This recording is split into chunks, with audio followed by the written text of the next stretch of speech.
Welcome to Sweet Life Beat Life. We hope this video helps. You begin by confirming the gift card code and the exact dollar amount. That prevents mistakes later. Sign into Amazon, then open the gift cards or Amazon Pay wallet so you can redeem immediately. Once done, type the claim code exactly as shown because one wrong character blocks credit. After you apply the code, make sure the new Amazon Pay balance appears. This lets you use it for eligible purchases or to pay sellers who accept Amazon Pay. Next, pick items or vendors that accept Amazon Pay, since not every listing takes the balance.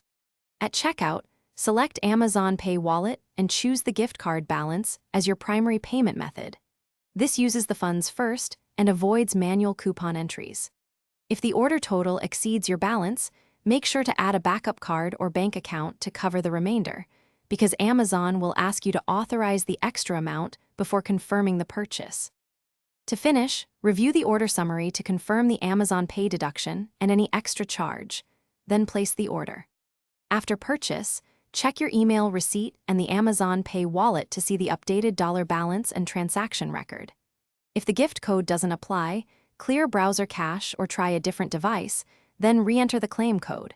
If problems persist, contact Amazon support with the exact code and transaction info so they can resolve it quickly. Thanks for watching. Consider subscribing if we helped you.